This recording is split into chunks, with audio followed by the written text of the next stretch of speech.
Hello everyone. तो आज हम ना ट्रिग्नोमेट्री का बस ये वैल्यूज याद कैसे करना है वही नहीं देखने वाले, वो तो देखेंगे ही, बट ये सारा वैल्यूज आता कैसे है वो भी समझेंगे। तो सबसे पहले चलो याद करने का क्या तरीका है, कैसे ये याद रहेगा वो समझ लेते हैं, और उसके बाद देखेंगे कि ये सारा वैल्यूज आता कैसे है। तो आपको बस याद रखना है साइन का वैल्यू। साइन का वैल्यू याद रख लो कि 0 होता है, यहाँ हाफ होता है, यहाँ 1/√2 होता है, यहाँ पर √3/2 होता है और यहाँ 1 होता है। बस इतना दिमाग में अगर रख लेते हो तो सारा वैल्यू दिमाग में रहेगा। कैसे?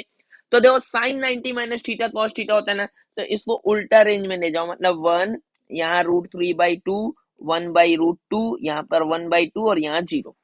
अभी आपको पता है कि साइन बाई कॉस होता है 10, तो 0/1 आपका 0 हो जाएगा। इसको डिवाइड करो इससे तो आपका 1/√3 हो जाएगा। इसको डिवाइड करो तो 1, यह √3, और ये होता है अनडिफाइंड। U1 लिखूंगा, समझ लेना अनडिफाइंड। अभी साइन का रेसिप्रोकल होता है कोसेक, तो साइन का रेसिप्रोकल क्या है, तो 1/0 अनडिफाइंड। 1/2 का रेसिप्रोकल 2 हो गया, 1/√2 का रेसिप्रोकल √2 हो गया, 2/√3 हो जाएगा इसका रेसिप्रोकल, और 1 का रेसिप्रोकल 1। अब 1 मतलब यहाँ पे कोसेक जो है वहां से रेसिप्रोकल आ गया था, कैसे? साइन का रेसिप्रोकल से।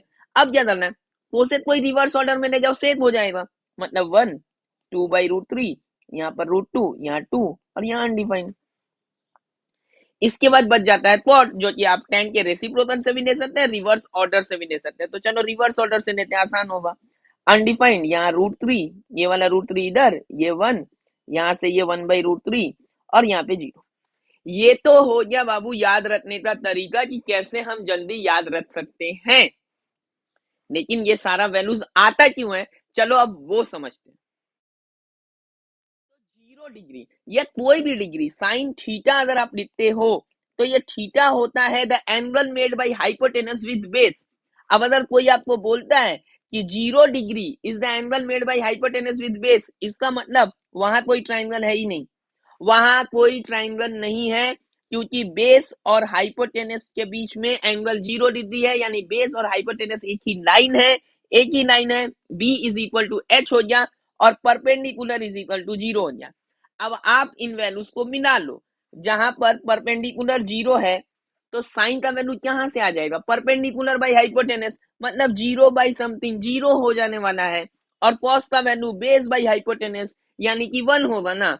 कॉस 0 डिग्री ये बेस बाई हाइपोटेनस है। अब बेस और हाइपोटेनस दोनों तो सेम है, यानी ये वैल्यू 1 होना ही है। तो बस इसको बैठा दो, 0 के लिए सारा वैल्यूज आपको मिल जाने वाला। ठीक है, अब आते हैं 90 पे। तो 90 का क्या हिसाब किताब है, तो अभी फिर से वही बात होगा कि 90 degree is the angle made by hypotenuse with the base.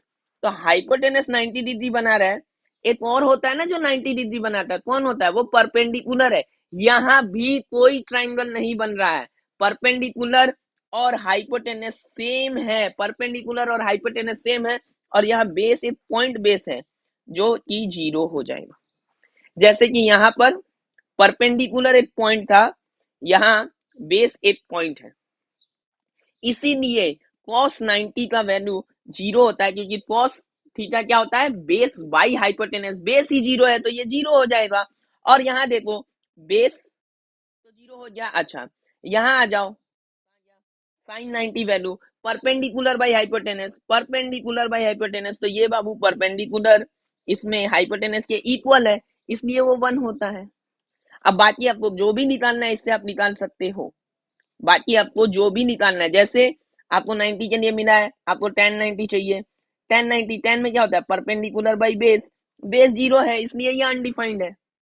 आपको सेक 90 चाहिए, सेक 90 में भी क्या होता है, हाइपोटेनस बाई बेस, फिर से बेस 0 है इसलिए यहां भी अनडिफाइंड होता है। देख लो सेक 90 में अनडिफाइंड है। समझ में आ गया पूरा बात? तो 0 और 90 तो क्लियर हो गया ना। अब चलो 45 पे आते हैं। तो यहाँ एक तो 90 डिग्री ऑलरेडी है, तो यानी अगर एक 45 होगा तो दूसरा भी 45 होना है, और अगर दूसरा भी 45 होना है, ये वाला साइड और ये वाला साइड इक्वल होगा ना, क्योंकि दो एंगल इक्वल तो आइसोसेलेस ट्राइंगल, तो उसके ऑपोजिट वाला साइड भी इक्वल होने वाला है। और फिर पाइथागोरस से हाइपोटेनस निकाल लेंगे तो वो √2a आ जाएगा। ठीक है ना, a square plus a square का स्क्वायर रूट यानी 2a स्क्वायर यानी √2a। ठीक है, तो अब यहां से √2a जैसे ही आ जाता है, अब क्या है, आपको बेस, परपेंडिकुलर, हाइपोटेनस तीनों का वैल्यू पता है, रेशियो आराम से नहीं निकाल लोगे।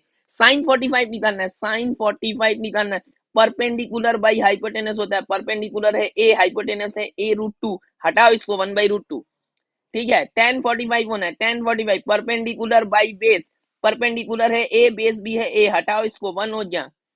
अब बस बचा है 30 एंड 60, ठीक। तो देखो 60 एंड 30 डिग्री के लिए हमें थोड़ा सा इक्विलैटरल ट्रायंगल का नॉलेज होना चाहिए। अब ये जो यहाँ से सारा एंगल है ना, ये 60 डिग्री होता है, और ये वाला जो आता है परपेंडिकुलर, ये मीडियन भी है, ये एंगल बाइसेक्टर भी होता है इक्विलैटरल ट्रायंगल में, तो यहाँ ये 30 डिग्री हो गया, ठीक है, और ये 60 डिग्री है। अब ये वाला हाइट हमको निकालना है, ये बाइसेक्टर है, तो इसीलिए अगर तीनों साइड ए था तो यहाँ तक का जो डिस्टेंस है BD जो है वो a/2 हो गया। इतना समझ में अगर आ गया है तो आप ये पाइथागोरस थ्योरम से निकाल सकते हो कि ये जो हाइट है 3/2a हो जाएगा। ये वाला चीज आपको इक्विलैटरल ट्रायंगल के एरिया निकालने में भी काम आता है। अभी देखो, अगर आप 30 डिग्री के लिए बात करते हो तो आपका AD बेस है, ये बात एकदम दिमाग में बैठा लेना। अगर आप 30 डिग्री के लिए बात करते हो तो AD आपका बेस है, अगर AD बेस है तो मेरा BD परपेंडिकुलर होगा, और अगर मैं sin 30 निकालना चाहता हूं तो मेरा परपेंडिकुलर हो गया a/2, हाइपोटेनस हो गया मेरा a, यानी मेरा आंसर आ गया 1/2। अगर मैं tan 30 निकालना चाहता हूं तो मेरा परपेंडिकुलर जो है वो a/2 है, और जो बेस है वो √3/2a, तो ये a और a cancel, by two cancel, 1/√3 हो गया। तो 30 डिग्री के लिए जब काम करेंगे तो मेरा AD बेस हो जाएगा। बताओ इससे तुम सारा निकाल सकते हो कि नहीं निकाल सकते हो। और अब जब 60 डिग्री के लिए बात करेंगे तो मेरा BD बेस हो जाएगा, और जैसे ही BD मेरा बेस होता है तो ये मेरा परपेंडिकुलर हो जाता है। हमेशा याद रखना था, angle made by hypotenuse with base. तो यहाँ पर आपको जैसे ही बोला जाए कि cos 60 निकालना है, cos 60 क्या होता है, बेस बाई हाइपोटेनस, तो अब ये मेरा बेस है a/2 डिवाइडेड बाई हाइपोटेनस, तो a है, a कैंसिल, 1/2 हो गया आंसर। जैसे ही आपको बोला जाए कि tan 60 निकालना है, tan 60 क्या हो गया, परपेंडिकुलर बाई बेस, परपेंडिकुलर है √3/2a, यहाँ बेस a/2 है, हटाओ ना ये बाई टू और a भी, tan 60 का वैल्यू √3 हो गया। sin 60 चाहिए, sin 60 perpendicular by hypotenuse 3/2a, और नीचे क्या हाइपोटेनस a है, ये दोनों हटाओ, सीधा √3/2 हो गया। समझ में आ गया ये सारा वैल्यूज कैसे आता है। एक एक वैल्यू आप 0 डिग्री, 30 डिग्री, 45 डिग्री, 60 डिग्री या 90 डिग्री के लिए और सारा निकाल सकते हो। मैंने आपको साइड बता दिया है कोरस्पॉन्डिंग, तो आप इसको बैठा के आपको जो चाहिए वो निकाल लो, ठीक है। ट्रिग्नोमेट्री के ऊपर अगर आपको टेस्ट देना है तो हमारे ऐप पे जाके आप टेस्ट दे सकते हो, ऐप का लिंक डिस्क्रिप्शन में है, वहां से डाउनलोड कर सकते हो, या फिर प्ले स्टोर में जाके मैथमेटिकल अड्डा के ऐप को आप डाउनलोड कर सकते हो। टेस्ट आपके लिए पूरा फ्री है। वीडियो अगर अच्छा लगा हो तो लाइक कर देना, ज्यादा से ज्यादा लोगों को शेयर करो ताकि सबके पास ये पहुंच जाए, और चैनल को अभी तक अगर सब्सक्राइब नहीं किया ना तो सब्सक्राइब करके बेल नोटिफिकेशन ऑन रखो ताकि सबसे पहले आपको नोटिफिकेशन मिल जाए हमारे वीडियोस का। आज के लिए इतना ही, थैंक यू।